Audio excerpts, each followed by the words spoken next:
Um dos PLs que está sendo discutido durante todo esse semestre aqui na casa é a mudança do regime de remuneração do servidor público. E não é uma decisão qualquer, é uma decisão que mexe estruturalmente na gestão pública. Há muitos prós, muitos contra, inclusive os sindicatos estão divididos, há aqueles que apoiam, aqueles que não apoiam, e todo mundo se pergunta como é que os zeladores vão se posicionar. Eu tenho sido bastante pressionado, tanto pelas lideranças como pelos funcionários públicos, a me posicionar, e a ideia aqui desse videocast é dizer para vocês como é que eu estou me posicionando em relação a esse PL.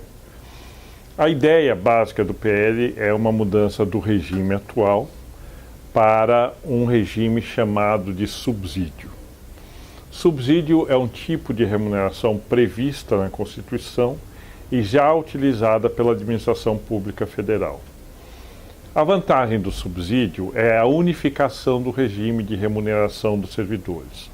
Hoje, pela atual legislação, os servidores eles são remunerados de acordo com as suas categorias. Então, o governo não dá nenhum reajuste no final do exercício e depois negocia com cada categoria um reajuste de acordo com a capacidade de organização, do quão estratégico é aquela função na prefeitura e assim por diante. O resultado disso é que hoje nós temos uma colcha de retalhos na remuneração da prefeitura, criando algumas distorções insuportáveis. Dentre elas, salários de entrada em carreiras que estão em torno de R$600, até pessoas que estão em fim de carreira ganhando cerca de R$30 mil. Aí, quando você vai olhar o princípio da isonomia na gestão pública, você não encontra nenhum parâmetro de isonomia. Inclusive, a Secretaria da Administração nos disse outro dia que tem dificuldade de calcular a folha de cada mês, eles não conseguem saber. Também porque nessa atual estrutura há um grande índice de judicialização dos direitos dos servidores. Então, tem muitos servidores que estão ganhando prêmios acumulados e também indenizações por ações impetradas contra a prefeitura e assim por diante. Bom, a forma que está hoje é inadministrável. Então, a primeira proposta do subsídio, ela vem ao encontro de uma modernização da gestão pública.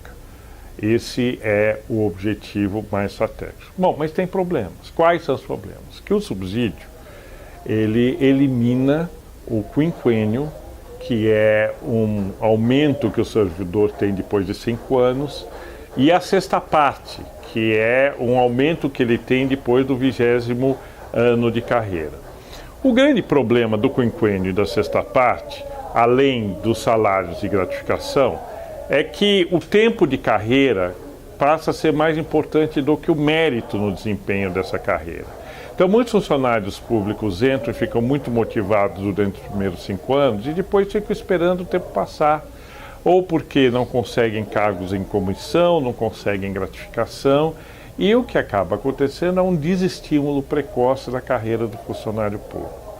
No caso do subsídio, será eliminado sim o quinquênio e a sexta parte, mas, por outro lado, se cria um regime de méritos e promoção, de forma que aquele que se esforçar mais terá melhores condições de ganhar mais no tempo. Outra coisa do subsídio é que o salário de entrada melhora muito a condição do servidor público. Hoje, em cada 5 novos servidores públicos de concurso, 3 saem antes do 5º ano, porque o salário de entrada é muito baixo. O médico, por exemplo, depois de 30 anos estudando, ele começa com R$3.500, R$4.000 no início de carreira, né?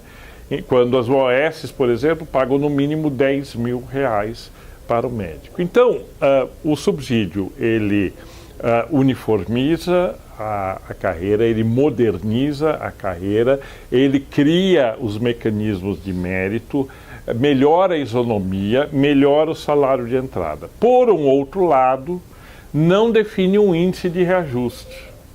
E também ele diminui as vantagens que o atual servidor com 25, 30 anos de carreira tem para se aposentar, porque não garante 100% dos salários integrais na aposentadoria, mais uma promoção adicional que os servidores têm quando se aposentam.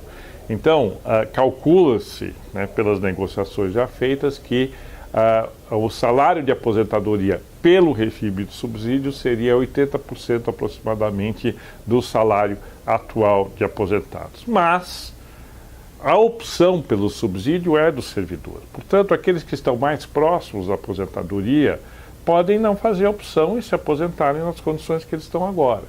Mas, por outro lado, aqueles que estão entrando ou estão em meio de carreira têm melhores condições de valorização do seu salário no decorrer dos próximos anos do que aqueles têm hoje. Então, espera-se que, com isso, haja maior clareza, maior racionalidade no uso dos recursos, maior estímulo para a vida do servidor público, estímulo da carreira por mérito e correção das distorções.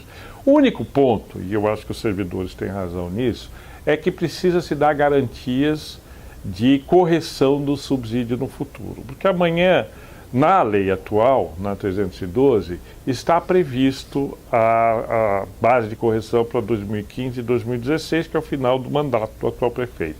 Mas não está previsto nada para depois disso. Então, o que pode ocorrer, eventualmente, é entrar um prefeito que resolva arrochar o salário dos servidores, aí os servidores não têm condição de recorrer. Mas hoje, eles já não têm condição de recorrer. Eu estou aqui há 2 anos e nós já votamos por 2 anos seguidos uma correção de 0,01% nos salários, para que depois a prefeitura, política e discricionariamente, decidisse o que ia dar de aumento para cada categoria. Então, aquilo que hoje os servidores estão preocupados já ocorre na prática com a legislação atual.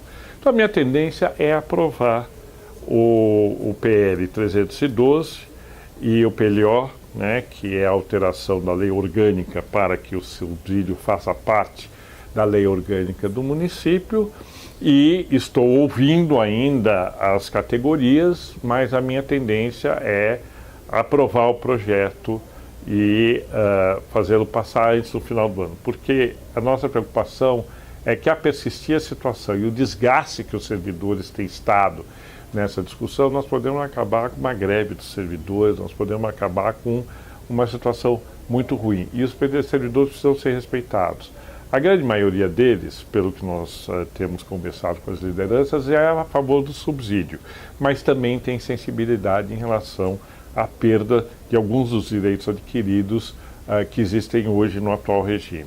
Como compatibilizar vai ser definido na medida que aqueles que se sentirem prejudicados não fazem opção e, como já estão em final de carreira, não correm o risco de serem discriminados depois das promoções.